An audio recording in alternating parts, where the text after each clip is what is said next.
नमस्कार फ्रेंड्स, मैं डॉक्टर ऋतुज्योति मुखोपाध्याय। मैं एक शोल्डर एंड आर्थ्रोस्कोपी सर्जन हूँ विद सक्षम orthopaedics in Gurgaon. I also deal with sports injuries, इसीलिए मैं इस टाइप के पेशेंट जो आज मैं अपने इस सीरीज में डिस्कस करूंगा काफी कॉमनली देखता हूँ। This is AC joint dislocation या acromio clavicular joint dislocation. Acromio clavicular joint होता कौन सा है? अगर हम अपने शोल्डर के मॉडल को देखें, ये तो हमारा मेन शोल्डर जॉइंट हो गया, बट ये जो जॉइंट कॉलर बोन और शोल्डर ब्लेड के बीच में बनता है, ये कहलाता है एसी जॉइंट या एक्रोमियो क्लैविकुलर जॉइंट। और ये भी एक बहुत इंपॉर्टेंट जॉइंट है आपके शोल्डर का, शोल्डर स्टेबिलिटी के लिए, शोल्डर फंक्शन के लिए, शोल्डर स्ट्रेंथ के लिए।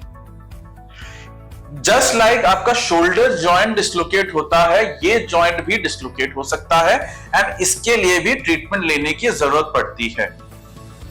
जो एसी जॉइंट है उसकी इंजरीज के बहुत सारे टाइप होते हैं, जिसके डिटेल्स में अभी हम नहीं जाएंगे, बट प्राइमरली जो टाइप 1 टाइप 2 होता है वो माइनर इंजरीज होती हैं और type 3 and above significant major injuries होती हैं। The most common cause of AC joint dislocation और AC joint injury is a fall on the shoulder. ये स्पोर्ट्स इंजरीज में हो सकता है, कुश्ती, बॉक्सिंग या फिर रेसलिंग में, या फिर बाइक एक्सीडेंट्स में हो सकता है, फॉल फ्रॉम बाइक हो सकता है, या any other form of injury जिसमें डायरेक्ट उस एरिया में ब्लो हो। एसी जॉइंट डिस्लोकेशन में जो कॉलर बोन है वो ऊपर उठ जाता है and the entire rest of the arm goes down because of the pull of the gravity and ये एरिया ओपन अप हो जाता है। Now the importance of this joint is one, ये हमारे शोल्डर के बायोमैकेनिक्स का बहुत क्रूशियल पार्ट है।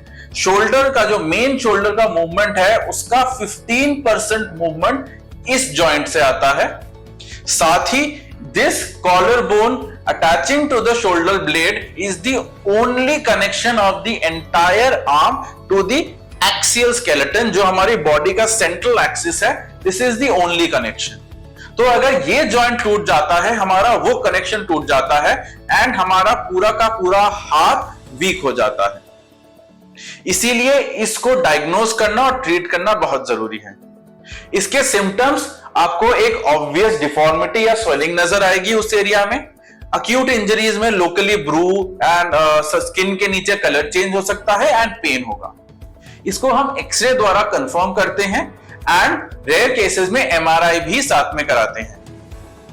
ट्रीटमेंट जो टाइप 1 टाइप 2 होता है, मोस्टली इसमें हम आइस पैक्स, रेस्ट, एक स्लिंग देते हैं so that the tissues can heal and then हम उसको रिहैबिलिटेशन रिकवरी एक्सरसाइज में डालते हैं टू रिगेन द स्ट्रेंथ।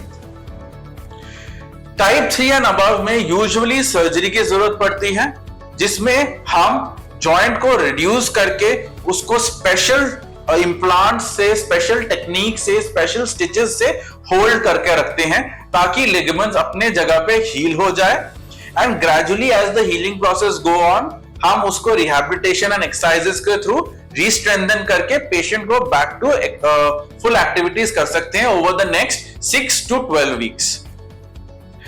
कुछ पेशेंट्स में जिन्होंने डिले किया है ट्रीटमेंट में, उस केस में हमें लिगामेंट ग्राफ्ट के साथ इस लिगामेंट को दोबारा नए सिरे से बनाने की जरूरत पड़ती है, जिसको हम एसी जॉइंट रिकंस्ट्रक्शन कहते हैं। Recovery process and rehabilitation more और less in line with AC joint repair ही रहता है and by 3 months you are back to full activities and sports.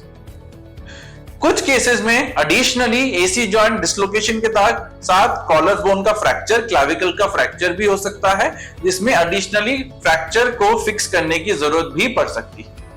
After you have undergone the surgery for either reconstruction और repair, हम आपके हाथ को एक स्लिंग में देंगे for your comfort and to eliminate the pull of the gravity so that the strain at the joint is reduced, allowing the ligament to heal faster and better. Gradually with ice packs, जब धीरे धीरे inflammation कम होगा, healing better होगी, हम movements and strengthening exercises डालेंगे। साथ ही साथ शोल्डर ब्लेड या स्कैपुलर बैलेंसिंग एक्सरसाइजेस भी इंकॉर्पोरेट होंगे। Over the next 6 to 12 weeks हम आपको स्टेबिलिटी, स्ट्रेंथनिंग, प्रोप्रियोसेप्शन ट्रेनिंग देके बैक टू स्पोर्ट्स कर दें। हेलो फ्रेंड्स, मैं doctor Mukhopadhyay, shoulder sports injuries and arthroscopy specialist, Saksham orthopaedics Gurgaon. In this entire series हमने डिटेल में डिस्कस किया एसी जॉइंट के बारे में, एक्रोमियोक्लेविकुलर जॉइंट के बारे में। वी अंडरस्टूड एक्रोमियोक्लेविकुलर जॉइंट होता कौन सा है, इसकी इंजरीज क्यों इंपॉर्टेंट है, इसकी इंजरी होती कैसे है, हम इसको कैसे डायग्नोज कर सकते हैं और इसको कैसे ट्रीट कर सकते हैं। अगर आपका एसी जॉइंट डिसलोकेटेड है तो definitely come up with your X-ray images and your problems to us, and we will get back to you with a full treatment plan. Thank you.